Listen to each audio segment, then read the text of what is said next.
Hey guys, Mustached. I'm here to review the video game Metal Gear Solid Deleta, Snake Eater. So, for those unaware, this is a remastering of sorts of Metal Gear Solid 3. Of course, I'll be covering both the story and gameplay, since both are applicable here, and doing so as objectively as possible. So, this remake or remaster, or whichever presumably it is, I would probably lean on the side of remastering, since remakes, from the ones I have seen, seem to implement slightly different story beats from time to time.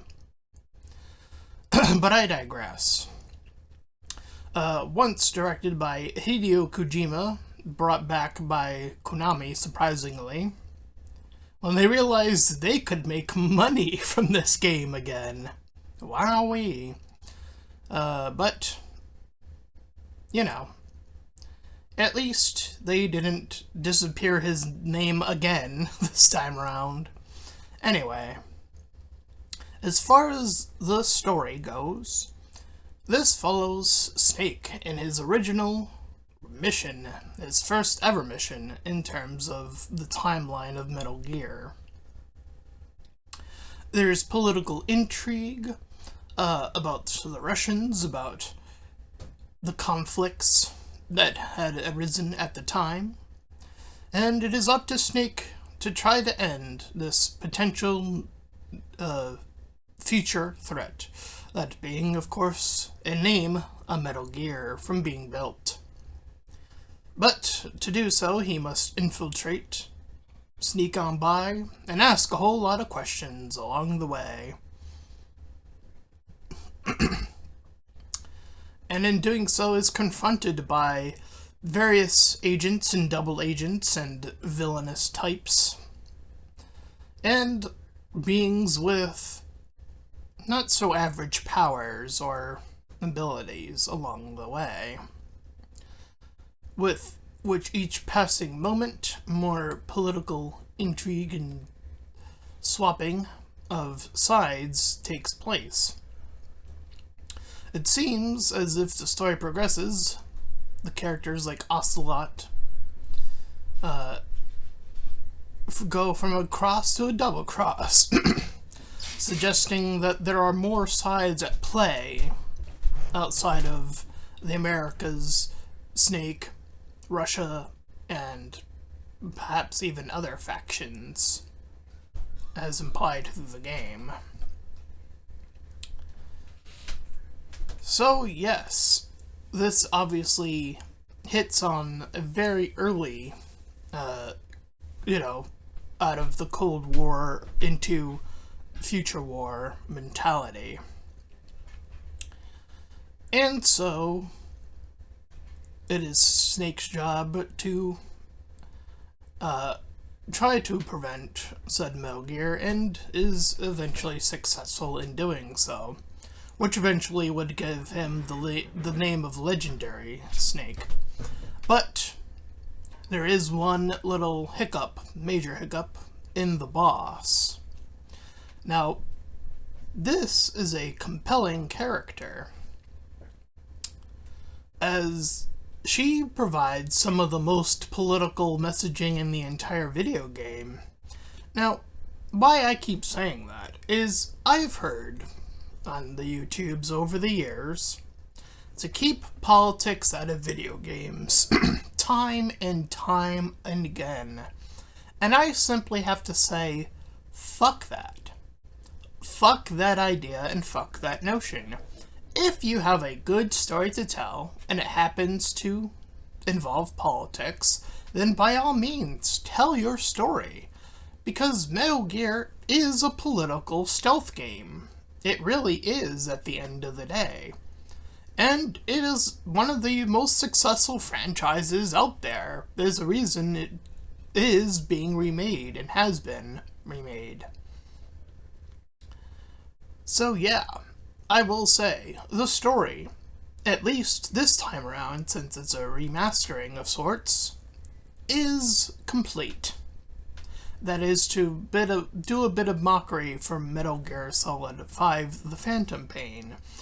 Now, while a more ambitious game and its gameplay has a lot more in-depth happening in terms of what you can do, technically speaking, and objectively speaking even, at least from a story point standpoint, this game completes its narrative.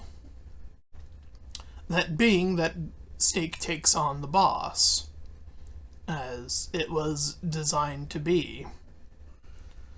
So, in terms of narrative, I would say it's really straightforward and one of the stronger narrative games out there, surprisingly.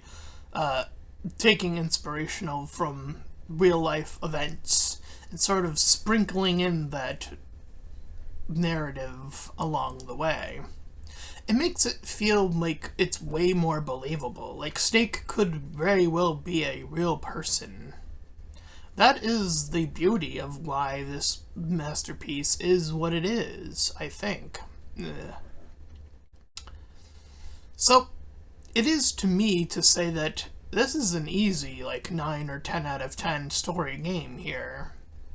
And I think more stories ought to push the bounds like this game did, especially at the time, and even more so now.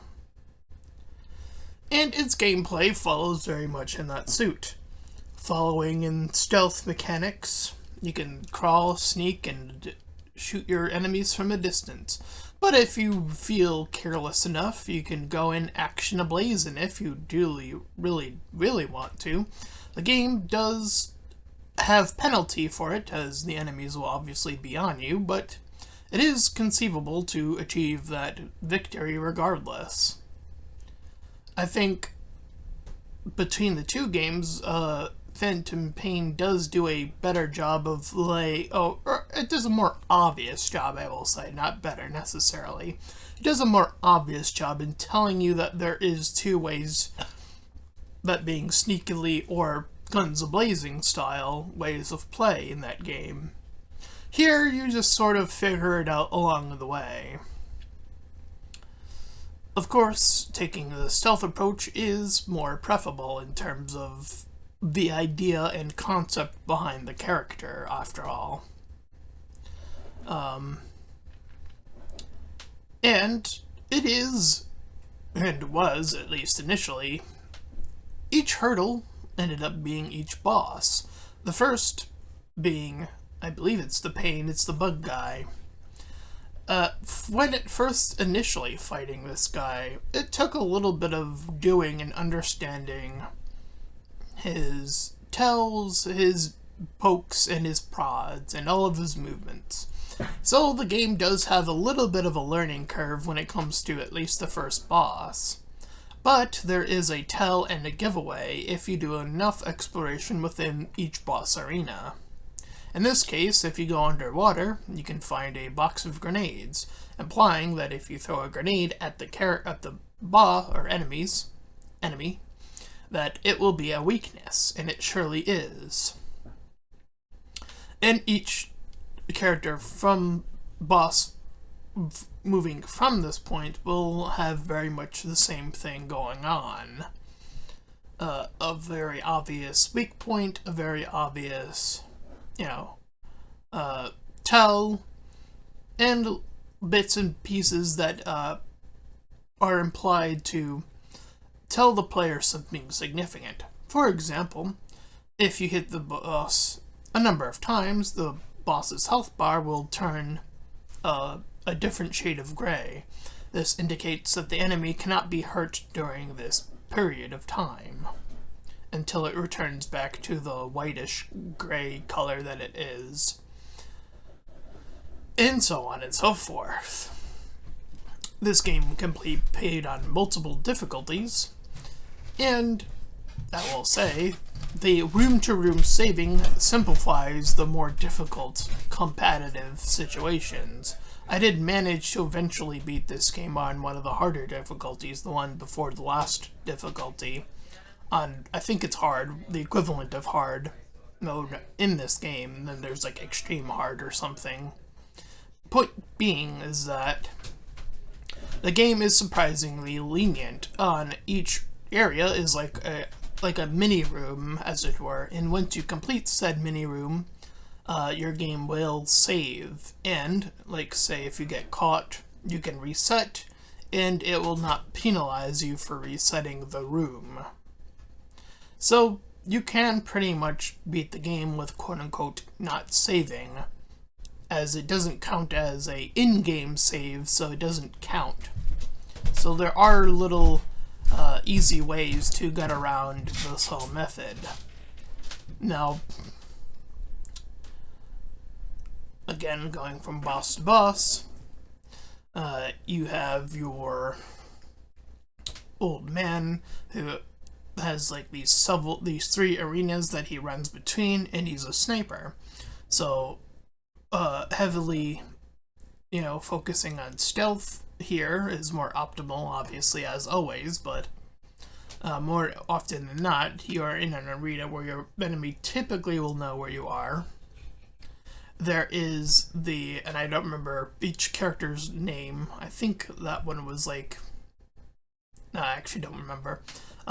There's the Fear, who is invisible in the tree lines, and this enemy is rendered a lot more capable of fighting if you, again, are doing your due diligence and searching around. There is an item that will give you night vision goggles, or a thermal vision of sorts, that will allow you to see him through his invisibility.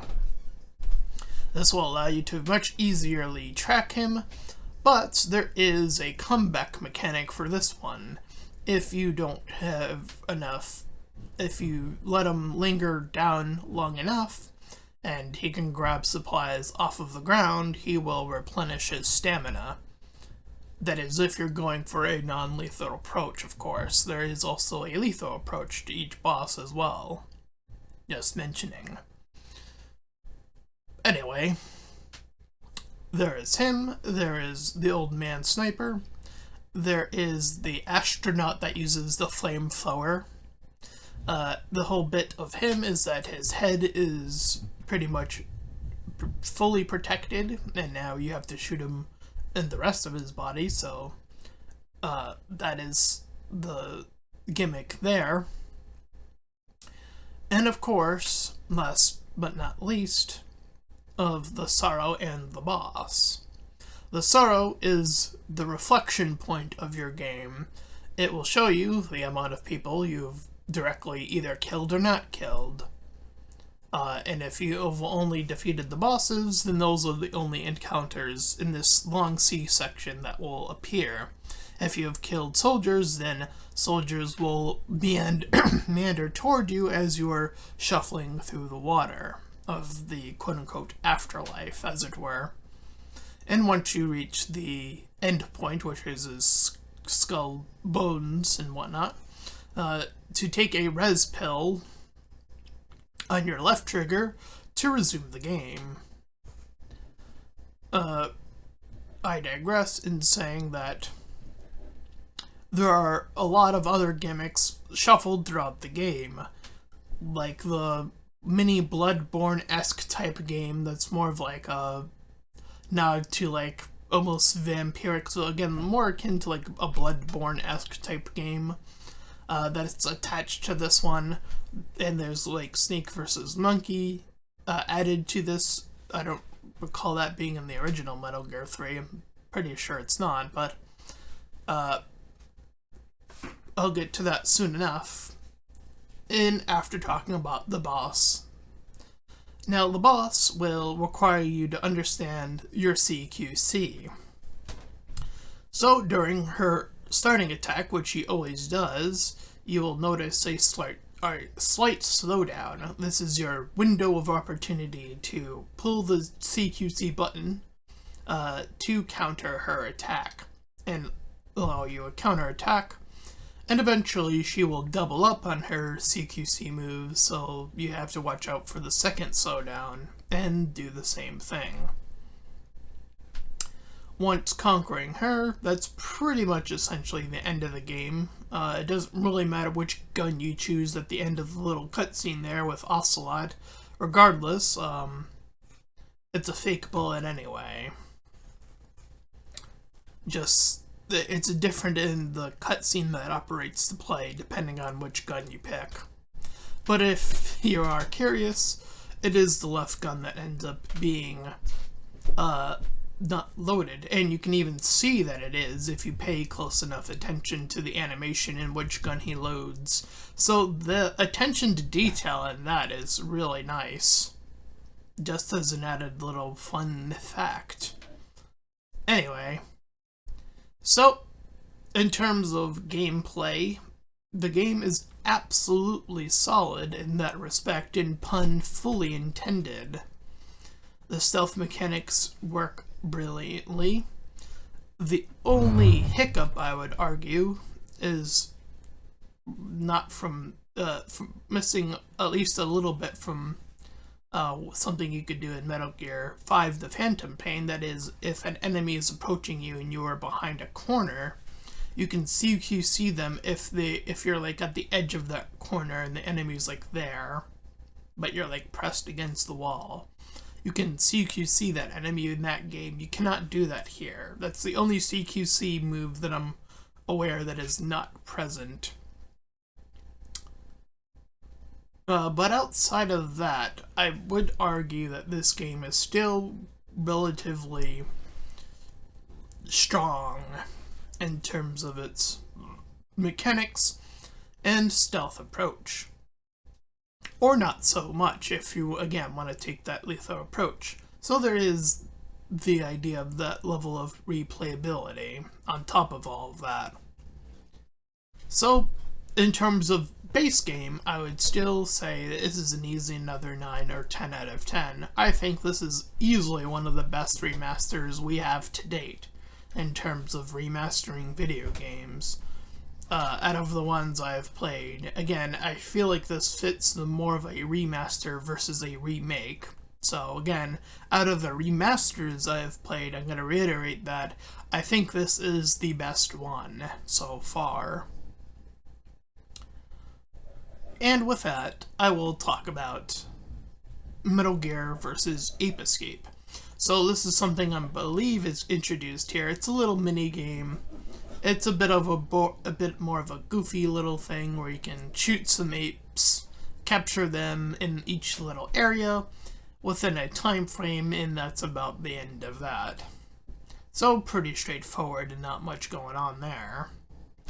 And then there is Foxhound or Fox Hunt. It's one of those two. This is Metal Gear Online, the new edition. From what I've played thus far, there seems to only be 2 modes.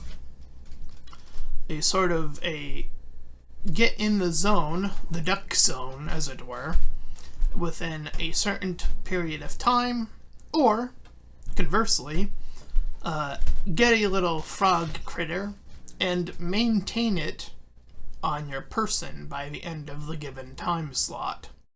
These are your 2 modes. You are partnered with one other individual on your team, and everyone else you are playing against on this mode.